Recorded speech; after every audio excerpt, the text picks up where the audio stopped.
아유, 어쨌든 하나님 은혜로 우리 김혜탁 집사님 잘 회복되셔서 또 이렇게 이 시간 함께 예배드릴 수 있어서 너무 감사하네요. 우리 하나님께 박수로 행간을 내립시다. 할렐루야.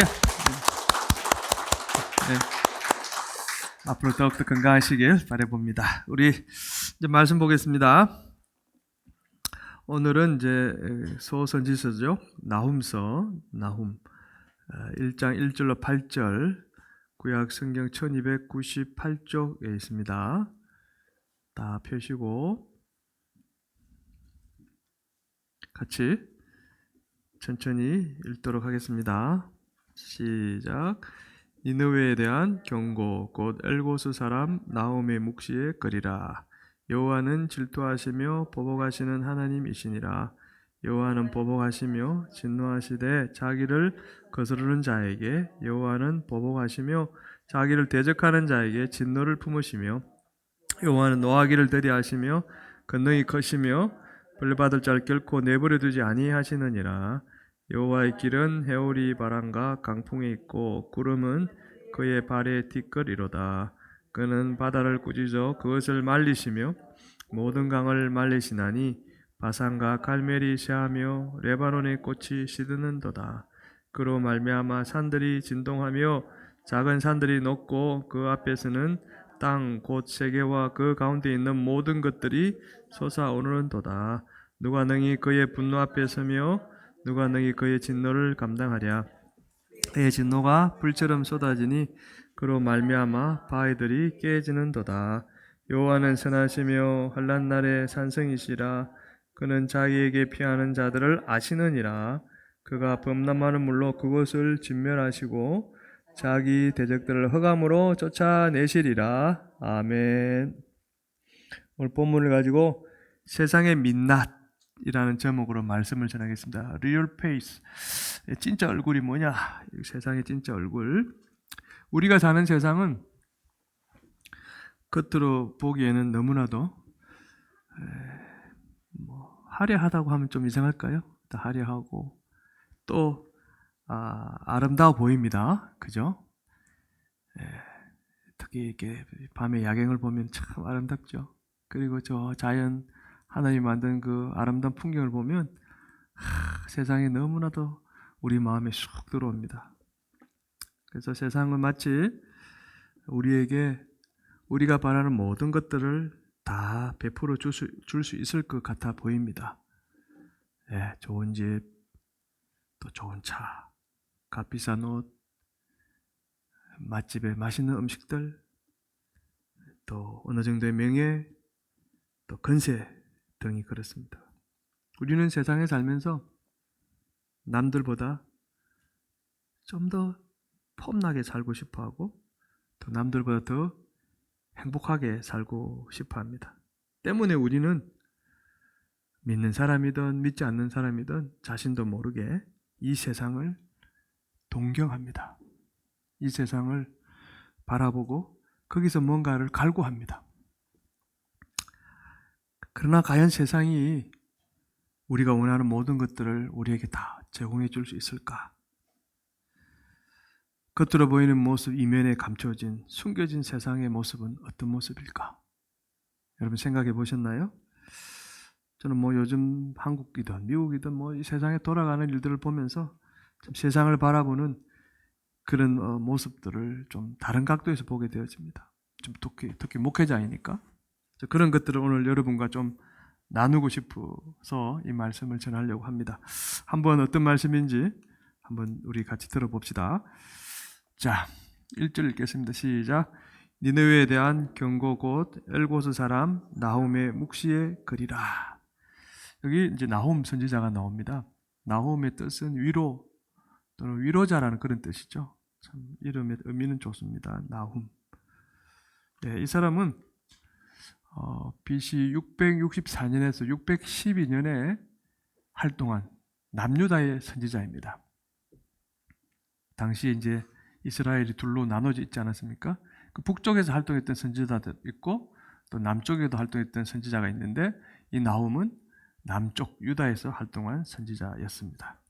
이제 나홈이 하나님의 계시를 받아서 어디에 대해서 경고를 했다고 말씀합니까? 니느웨에 대해서 경고를 했다고 합니다. 니느웨. 니느웨를 우리가 이제 많이 듣기도 하는데 봅시다. 지도를 보면 어디에 있는지. 여기가 니느웨입니다. 그러니까 유브라데스, 티그리스. 여기가 메소포타미아 문명의 근원지로 발원지죠. 이게 초승달 지대라고 하는 그곳입니다. 그곳에 이 티그리스 강 동쪽에 위치한 니느웨, 니느웨, 아수르 제국의 수도입니다. 당시는 이 아수르가 이 근동 지역을 다스리고 있었죠. 아수르 제국의 수도입니다. 당시에 이제 제국이다 보니까 뭐 군사적으로 또 뭐 경제적으로 또는 뭐 문화적으로 또 정치적으로 이 세상을 주도하던 그런 최고의 도시가 바로 니느웨였습니다. 니느웨. 나홈은 이 니느웨를 이렇게 표현하기도 합니다. 2장에 보면 3절 4절 시작. 그의 용사들의 방패는 붉고 병거의 새가 번쩍이고 노송나무 창이 요동하는도다. 그 병거는 미친 듯이 대로에서 이리저리 빨리 달리니 그 모양이 햇불 같고 빠르기가 번개 같도다. 예, 한마디로 제국 아수르 제국 니느웨에 살고 있는 그 용사들은 용감무장했고 병거, 뭐 오늘날로 말하면 장갑차, 뭐 전차 정도 되겠죠. 또 노성나무 창, 이 말은 이제 최신 무기들로 이제 무장을 했다는 것입니다. 당시에 가지고 있는 무기들 중에 최고의 무기를 가지고 있다, 그런 뜻입니다. 근데 그 병거가 표현하기를 번개처럼 빨랐다. 말이 뭐는 뭐 쏜살같이 달려가는 거죠. 그리고 막 거리를 달리면서 이제 사람들을 위협하기도 했던 것 같습니다. 뭐 자국의 사람들을 위협했겠습니까? 뭐 적국의 사람들을 사람들에 대해서 그랬겠죠. 나홈은 니느웨가 마치 용맹무수한 젊은 사자들 있죠. 으르렁거리는 그런 사자들. 그 사자들이 우글거리는 그런 소굴과 같아라고 그렇게 표현을 한 것 같아요. 1842년에 고고학자들이 발굴한 자료를 보면 오늘 이 나홈의 표현하고 그렇게 다르지 않은 것처럼 보입니다. 니느웨의 그 성의 높이가 한 30m 이상 아주 높은 성벽을 가지고 있다고 합니다. 그래서 그림으로 한번 그린 걸 볼게요. 그러니까 뭐 지금은 사라지고 없으니까 발굴을 통해서 이제 상상을 해보면은 이렇게 이제 그렸다는 거죠. 이 성벽이 이제 30m 이상 되는 아주 높은 성벽이다. 그리고 이 성벽의 이 폭이, 여기 폭이 전차 4대가 나란히 지나갈 수 있어요. 한 대, 두 대, 세 대, 4대가 나란히 지나갈 수 있을 정도로. 전차라 그러면 보통 이렇게 한 사람이 말 한 피를 모는 전차도 있고, 한 사람이 말 2피를 모는 전차도 있고, 2사람이 말 4피를 모는 전차도 있다고 그래요. 어쨌든 일반적인 전차가 이렇게 4대 정도 그 위를 쑥 지나갈 수 있었는데, 넓이, 폭 12m에서 한 15m 정도, 이 폭이 30m, 12m 내지 15m. 그리고 성벽에는 보는 것처럼 이렇게 탑, 성루라 그러죠. 빙 둘러서, 이제 일부만 보여준 건데 이렇게 둘러서 이제 있겠죠. 수십 개 이상의, 수백 개 이상의 그런 이 성루들이 쫙 있고, 그리고 성 안에는 이렇게 거대한 인공 호수가 있었답니다. 그림만 봐도 아름답죠. 그러니까 니느웨는 세상 사람들이 볼 때는 절대로 망하지 않을 것 같은 그런 아주 거대한 도시였습니다. 어떤 나라도 감히 덤빌 수 없는 그런 강한 힘을 가진 난공불락의 요새와 같은 도시, 어디가요? 니느웨였습니다. 그런데 나홈이 이 니느웨를 향해서 하나님이 주신 어떤 경고를 했을까요? 8절에 이렇게 이야기합니다. 다른 그림이고요. 자, 시작. 그가 범람하는 물로 그곳을 진멸하시고 자기 대적들을 흑암으로 쫓아내시리라. 그가 누굴까요? 누굴까요? 하나님이죠. 하나님이 범람하는 물, 그곳은 어딜까요? 니느웨죠. 진멸하시고 자기를 대적하는 자들, 자기 대적들을 흑암으로 쫓아내시리라. 이렇게 이거를 이제 하나님이 예언을 주시고 나홈이 니느웨에 가서 이제 전한 것입니다. 범람하는 물로 진멸한다. 여러분 성벽 높이가 아까 그림으로 보셨지만 30m, 성벽 넓이가 20m, 철옹성 같은 그 니느웨 성이 물이 넘쳐서 멸망한다. 이 나홈의 말을 당시 사람들이 믿었을까요? 안 믿죠. 우리가 볼 때도 뭐 그럴 설마 뭐 그 정도 의심을 하는 것은 당연했을 것 같습니다. 사람들은 니느웨 성이 꿈에도 무너질 거라고 생각지 못했을 것입니다. 상상도 못했을 거예요. 그런데 나홈이 이 경고를 한 지 약 20년이 지난 BC 612년, 그러니까 나홈이 선지자로서의 이제 사명을 다 마치는 그 해인 것 같아요. 아까 612년까지 활동했다 그랬지 않습니까? 그 해에 니느웨 성은 아까 무슨 강이 옆에 있었죠? 티그리스 강이 범람해서 무너집니다. 쑥대밭이 되어버리죠. 그리고 무너진 니느웨 성으로 주변 호시탐탐 노리고 있던 주변에 나라들이 있었을 거예요. 그때 대표적인 나라가 바로 바벨론입니다. 아수르 제국 다음에 바벨론이 제국으로 일어서거든요. 그 나라들이 이렇게 쳐들어와서는 니느웨는 완전히 이제 멸망을 당하게 되어지죠. 그 니느웨 사람들은 아까 우리 여기 있잖아요. 흑암으로 쫓아내시리라.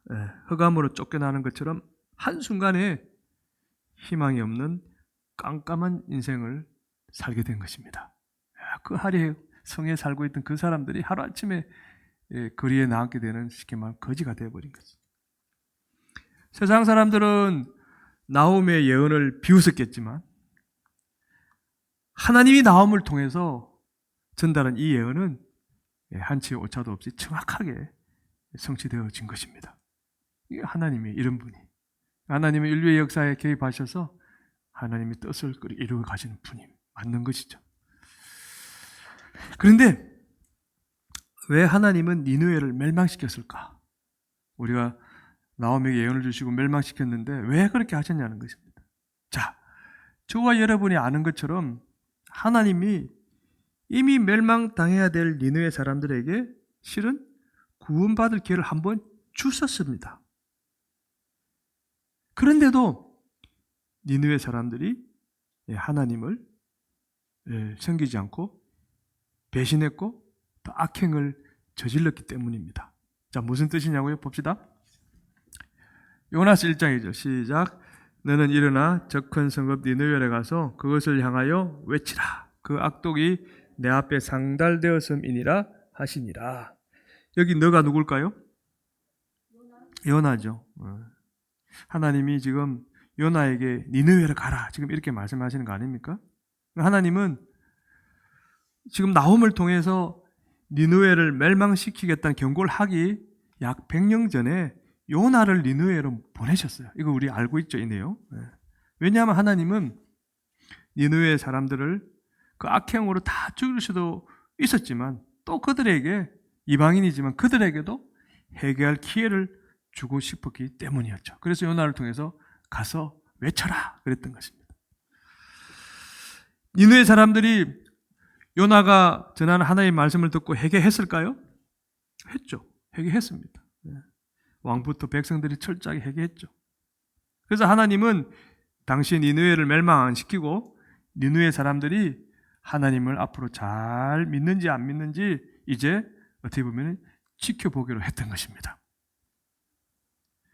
니느웨 사람들이 하나님을 잘 믿고 섬겼을까요? 처음에는 그랬죠. 회개하고 다 하나님 앞에 감사하고 영광 돌리면서 회개했는데 사람이 그래요. 시간이 좀 흐르니까 역시 니느웨 사람들은 하나님을 배신하고 더 깊은 악의 구렁텅이로 빠져버립니다. 심지어 니느웨는 북이스라엘 선지자 요나는 북이스라엘에서 활동한 선지자입니다. 그 경고를 듣고 생명을 건졌음에도 이 북이스라엘에 쳐들어가서 이스라엘 백성을 죽이기까지 했습니다. 이런 배은망덕이 어디 있습니까? 니느웨는 이스라엘 백성이 하나님을 못 믿게 하려고 자기들은 안 믿으면 그만이지 왜 남까지 방해를 합니까? 하나님을 잘 믿는 이스라엘 백성들, 물론 북이스라엘 백성들이 다 하나님을 잘 믿은 거 아니지만 어쨌든 근본적으로 하나님 믿는 백성들 아닙니까? 근데 그렇게 못하도록 강제로 이 이스라엘 백성들을 저 이방 나라로 보내버립니다. 우리 다 공부 시간에 배웠지 않습니까? 우상을 믿는 도시들로 보내버립니다. 그리고 결국 BC 722년경에는 이 이스라엘을 북이스라엘 아예 멸망시켜버립니다. 그것만으로 그치는 게 아니라 나오미 살게 되는 이 남유다까지, 나오미 살던 그때 남유다까지 계속해서 그 뒤로 남유다까지 막 공격을 해오는 게 아닙니까? 그 니느웨는 하나님이 택한 이스라엘 백성을 괴롭히고 죽이는 죄를 계속 저질렀던 것입니다. 한번 은혜를 베풀어 주셨으면 그 은혜에 감사해서 잘 살아면 되는데 이 예습성을 못 버리고 더 나쁜 자리로, 악의 자리로 가니까 이제 하나님이 참고 참으시다가 이제 진노의 칼을 드신 것이죠, 쉽게 말하면. 얼마나 악을 행했냐면 포로로 잡은 이스라엘 백성들을 살아있는 채로 가죽을 벗겨서 죽이는 그런 너무나도 잔인한 일들을 저질렀습니다. 여러분 그 아수르 제국에 관련된 뭐 영화나 다큐멘터리 보면 그런 내용들이 나와요. 그네들은 너무나 비인간적이고 악독했습니다. 그리고 미안합니다만 항문으로 창을 집어넣어 목까지 찔러 죽이는 그런 비인간적인 죄까지 저질렀죠. 이건 인간이 할 수 없는 그런 아주 극악무도한 일을 저질렀어요.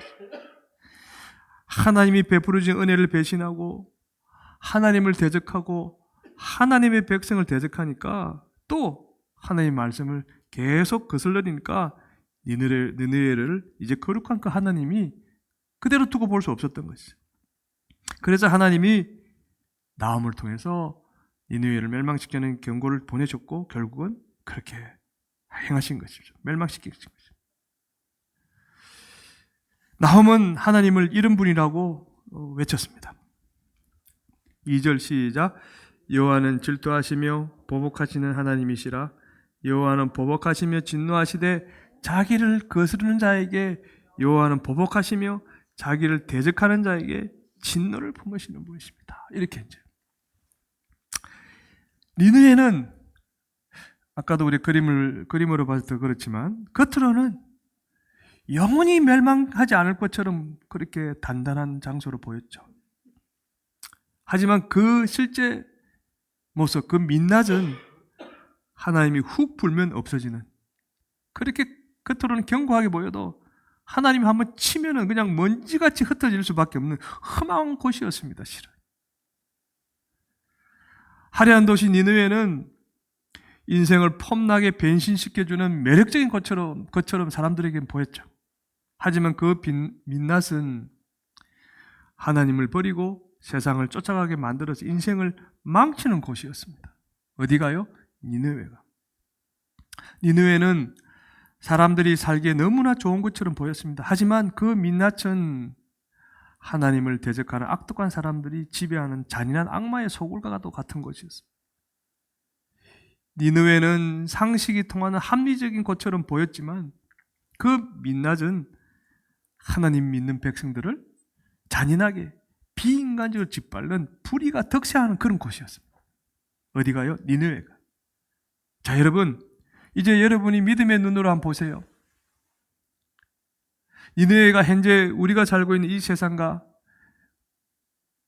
비슷하다고 생각지 않으십니까? 이게 보이면은 여러분 믿음의 눈이 좀 열린 분입니다. 쉽게 말하면. 근데 뭐 그렇게 가장하게 생각하냐고. 이렇게 생각하십니까? 나홈이 멸망당할 거라고 예언한 이 니느웨의 민낯이 사실은 현재 저와 여러분이 살고 있는 이 세상의 민낯과도 같습니다. 한번 볼까요? 왜 제가 이렇게 해석하냐고요? 너무 과하게 가장해서 이야기하는 거 아닙니까? 아닙니다. 자, 한번 봅시다. 누가복음 11장 30절 이런 말씀이 있습니다. 시작. 요나가 니느웨 사람들에게 표적이 된 것 같이 인자도 이 세대에 그러하리라. 요나가 니느웨 사람들의 구원의 기적을 보였죠. 그것처럼 이 세대, 이제 예수님 이후에 지금 우리 세대입니다. 우리가 사는 이 세상에 기적을 보일 것이라고 누가 그 기적을 보일 것이라고 예수님 말씀하셨습니까? 인자도 그렇게 하고. 인자가 누굽니까? 예수님이죠. 그러니까 예수님이 요나처럼 이 세상에 구원의 기적을 보여주시겠다. 예수님이 십자가 지기 전에 하신 말씀. 그리고 마태복음 12장 40절 볼까요? 시작. 요나가 밤낮 사흘 동안 물고기 뱃속에 있었던 것 같이 인자도 밤낮 사흘 동안 땅속에 있으리라. 누가복음의 그 의미를 좀 더 풀어줄 수 있는 말씀이죠. 요나가 니느웨 백성들을 구원하기 전에 며칠 동안 물고기 뱃속에 있었습니까? 3일. 요나는 바다에 빠졌지만 죽지 않고 3일 만에 다시 나타나서 니느웨 백성이 회개하고 하나님을 섬길 기회를 어떻게 보면 줬죠. 하나님의 명령을 받고. 자, 예수님도 십자가에 못 박혀 돌아가신 뒤에 며칠 동안 땅속에 있었다고요? 3일. 예수님은 많은 사람들이 보는 앞에서 완전히 죽으셨습니다. 하지만 3일 만에 당당히 부활하셔서 수많은 사람들, 500명이 넘는 사람들에게도 나타나셨죠. 예수님은 부활해서 메시아 되심을 스스로 증명해 보임으로 그것을 보는 많은 사람들이 회개하고 하나님이 섬길 기회를 그가 주셨습니다.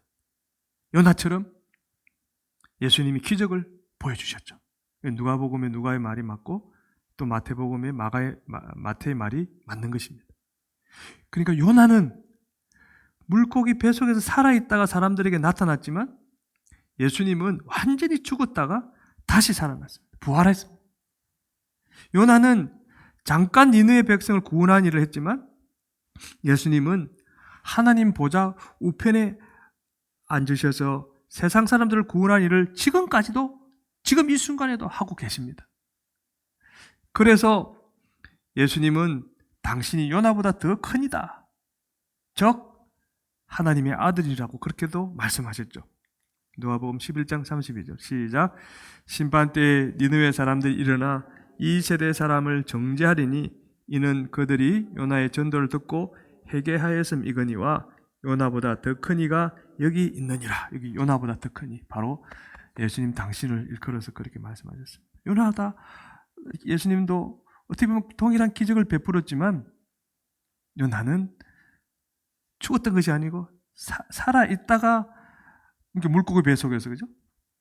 그리고 니느웨에 가서 잠시 구원의 사역을 했지만 예수님은 완전히 죽으셨다가 부활하셔서 당신이 정말 진짜 구원자임을 메시아임을 보여주셨고 그로 인해서 구원의 기적을 일으키셨다. 그래서 요나보다 더 크니다. 지금 이렇게 말씀하십니다.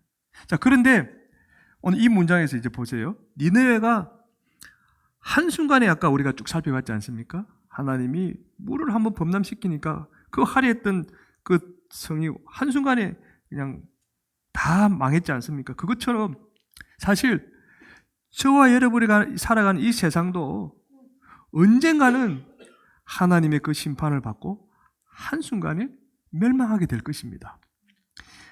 하나님 앞에서 근데 여기서 보세요.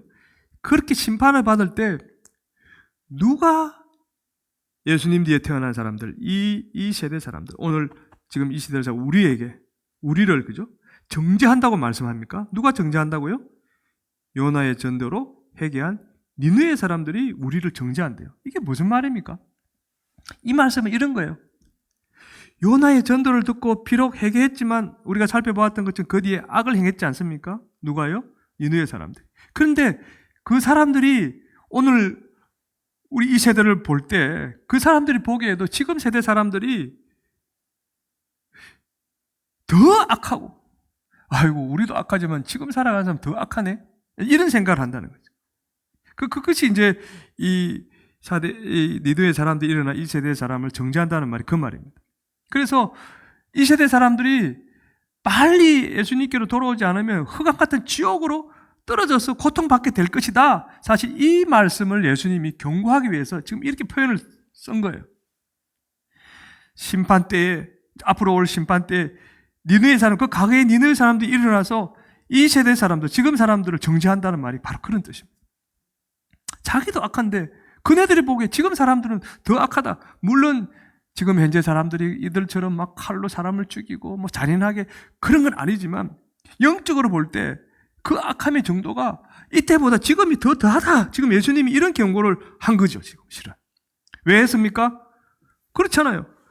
아까 요나와 이 예수님의 기적을 비교했습니다. 근데 요나와 비교할 수 없는 이 하나님의 아들이 십자가의 죽음과 부활의 기적까지 보여주셨잖아요. 근데 요나는 그건 아니거든요. 눈으로 다 볼 수 있도록 보여주셨잖아요. 그러면서 이 세대 사람들에게 빨리 회개하고 하나님을 섬기라고 2000년 전에 그렇게 말씀하셨죠. 그런데도 많은 사람들이 이 예수님의 외침을 거부하고 이 예수님의 사랑을 거부하고 여전히 세상의 종으로 지금 살아가고 있다는 것이죠. 만약 그들이 이대로 계속 가면 정말 심판의 때에 예수님이 그들을 구원해주고 싶어도 그들은 하나님의 이 심판을 피할 수가 없는 거예요. 그래서 지금 예수님이 이 표현을 쓰면서 세상 사람들에게 경고하고 있는 것입니다. 심판의 때의 그 내용을 나오면 이렇게 또 표현합니다. 6절에 시작. 누가 능히 그의 분노 앞에 서며 누가 능히 그의 진노를 감당하랴. 그의 진노가 불처럼 쏟아지니 그로 말미암아 바위들이 깨지는도다. 하나님이 세상을 심판하는 날에는 하나님의 그 진노가 불처럼 쏟아질 거예요. 어떤 모양으로 쏟아질지 상상이 안 갑니다만은 소돔과 고모라의 유황불이 떨어졌던 것처럼 그렇게 확 쏟아지지 않을까요? 그때 이 하나님의 진노를 아무도 피할 수 없다. 그 앞에 설 수 없다. 그 진노를 감당할 수 없다라고 지금 나홈이 이야기하지 않습니까? 그래서 우리는 이 세상이 우리가 보기엔 너무나 좋아 보이고 또 저기서 뭔가를 이루면 우리가 즐거움을 누릴 것이고 또 우리가 행복해질 것이라고 그렇게 생각이 들어도 과연 그럴까? 이 세상이 정말 우리에게 그 모든 것이 이루어질 수 있을까? 이 세상의 민낯이 뭔지를 우리가 한번 봐야 되고 그 민낯이 뭔지를 잊어버리면 안 된다는 것입니다. 여러분, 우스갯소리로 그런 말이 있잖아요. 신랑이 신부의 민낯을 안 보고 결혼했다가 첫날 밤에 그 민낯을 보고 까무러치고 후회하는 것처럼 세상의 민낯을 확인하지 않고 이 세상 방식에 따라 살면 나중에 심판날에 우리도 까무러치고 반드시 후회하게 될 수도 있다는 것입니다. 세상이 아무리 니느웨를 바라보고 안전하고 매력적으로 보였던 것처럼 그렇게 보여도 이 악독한 세상의 민낯은 그때나 지금이나 절대 변하지 않습니다. 오히려 세상은요, 시간이 지나면 지날수록 어떤 면에 더 악해지고 더 잔인하게 변할 것입니다. 제가 너무 세상을 비판적으로 보는 것 같습니까? 너무 염세주의적으로 보는 것 같습니까? 아닙니다. 이걸 볼 수 있어야 됩니다, 여러분. 우리가 사는 세상이 인생을 폼나게 변신시켜주는 그런 매력적인 곳이라고 생각한다면 이제 그 생각을 지워버려야 될 것입니다. 우리가 사는 세상은 속이는 사람, 약삭빠른 사람들은 어떻게 보면 폼나게 살 수 있고 행통하게 살 수도 있을지 모르겠어요. 그러나 하나님을 제대로 믿으려고 애쓰는 사람은 종종 손해를 볼 수밖에 없고 또 심지어 하고 싶은 말도 못하는 그런 억울한 곳이 어떻게 보면 우리가 살아가는 이 세상입니다. 우리가 사는 세상은 잠깐 선택을 잘못하면 사람들에게 이용을 당하고 또 괴롭힘을 당하고 잔인하게 짓밟히는 그런 비인간적인 곳이 바로 우리가 사는 세상이 아닐까요?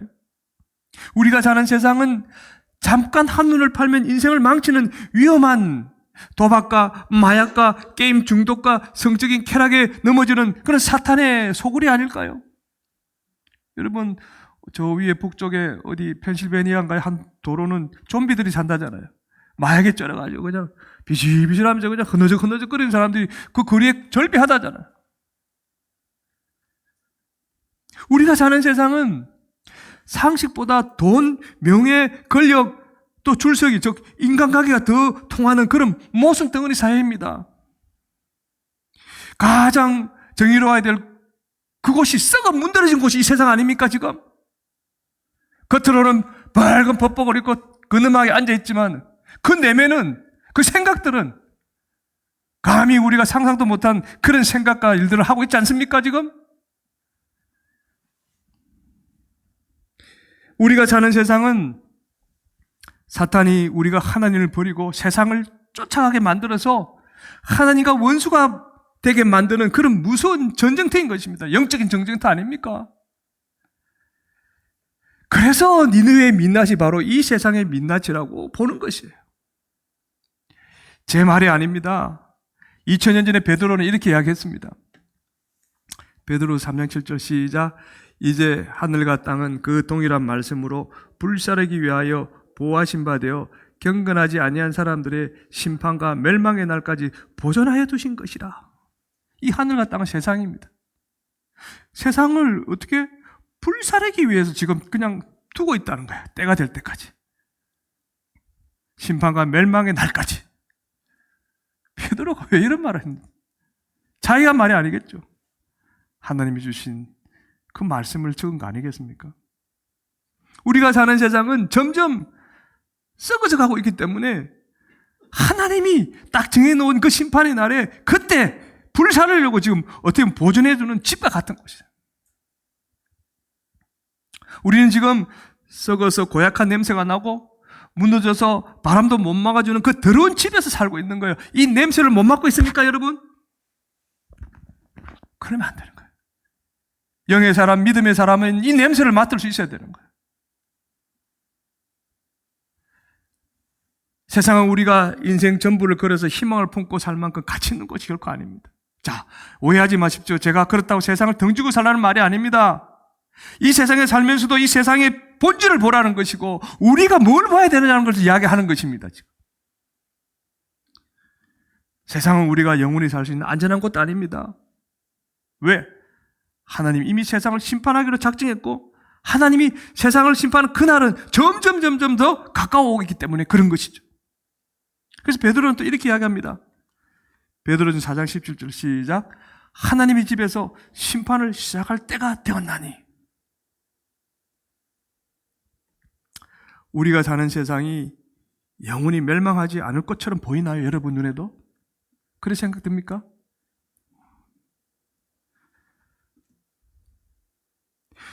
미안하지만 이 세상은 하나님이 훅 불면 니느웨가 하루아침에 사라지는 것처럼 먼지같이 한순간에 사라질 그런 곳입니다. 실은. 자, 그러니 우리는 어떻게 살아야 됩니까? 없어질 세상에 쌓아놓을 돈과 명예가 없다. 나는 왜 이럴까? 설파할 필요 없습니다. 앞으로 들어갈 천국의 보물을 쌓아두는 그런 지혜로운 성도가 되어야 되지 않겠습니까, 여러분? 없어질 세상에서 편하게 그냥 인정받으며 살고 싶은 그 미련을 가감하게 버려버리고 앞으로 들어갈 천국을 바라보며 소망을 가진 성도가 되어야 되지 않겠습니까, 여러분? 세상에서 잘 먹고 잘 사는 사람을 부러워하지 마시고요. 영적으로 깨어서 하나님과 교회를 사랑하는 사람들을 부러워하면서 나도 저들처럼 저 사람들 좀 살고 싶다. 그들을 닮아가는 성도가 되어야 되지 않겠습니까, 여러분? 그러면 그렇습니다. 하나님에게는 결코 공짜가 없습니다. 세상에서 좀 불편하고 억울하게 살아도요. 하나님이 가장 좋은 때에 가장 좋은 것을 그들에게 선물로 반드시 주실 것이고 천국 가는 날까지 성령님이 눈동자같이 그들을 보호해 주실 것입니다. 아멘. 심판대 앞에 섰을 때 우리 주님이 변호사가 되어서 이야기하십니다. 저 사람 저 압니다, 하나님 아버지. 우리를 안다고 하나님 앞에서 우리를 증명해 주시고 우리를 천국으로 들여보내 주실 것입니다. 우리가 천국에서 합당한 보상을 받고 영원히 그 주님의 품에 안겨 행복하게 살게 될 줄로 믿는 것입니다. 아멘. 아멘. 그래서 7절에 이렇게 이야기합니다. 시작. 여호와는 선하시며 한란날의 산성이시라. 그는 자기에게 피하는 자들을 아시느니라. 하나님이 어떤 사람을 안다고요? 자기에게 피하는 자. 하나님은 심판날에 세상에 피함에 살았던 그 사람들을 다 모른다고, 나는 너를 모른다고, 그 사람들을 분명히 지옥으로 보내주실 거예요. 지금까지 썩어 없어질 세상에 피하고 살았다면 이제부터라도 영원한 복과 생명을 주신 하나님께 피하는 성도가 되어야 되지 않겠습니까? 사랑하는 성도 여러분, 우리는 성경을 통해서 귀가 따갑도록 들었습니다. 뭘요? 세상이 결국 종말을 맞이할 거라는 사실. 여러분 정말 믿습니까? 죽고 나면 하나님 앞에서 심판을 받아야 되고 천국과 지옥 중 하나로 보내진다는 사실을 정말 믿습니까? 그렇다면 세상의 민낯을 기억하시고 세상으로 피하는 어리석은 사람이 되지 맙시다. 세상에서 좀 불편하고 억울해도 어디로 피해야 됩니까? 하나님께로 피해야 됩니다. 그래야 이 악한 세상에서 우리의 몸과 영혼과 인생을 지키며 살다가 주님 다시 오시는 그날 기뻐하고 감격하며 그 주님의 품에 안겨 천국에 들어갈 수 있게 되는 것입니다. 할렐루야. 아멘. 우리 옆 사람이 이렇게 말해 봅시다. 세상으로 피하지 말고 하나님께로 피합시다. 시작. 세상으로 피하지 말고 하나님께로 피합시다. 어떤 분에는 오늘 말씀이 너무 바다가 되었을 거예요. 너무 가지 않은가? 아닙니다. 영적으로 보면은 결코 가지 않습니다. 오늘 이 세상의 민낯을 잘 한번 묵상해 보시고 내가 과연 어디로 피하고 어디로 가야 될지를 다시 한번 그 방향을 바로 잡으시는 저와 여러분이 되시기를 주님의 이름으로 축복합니다. 아멘.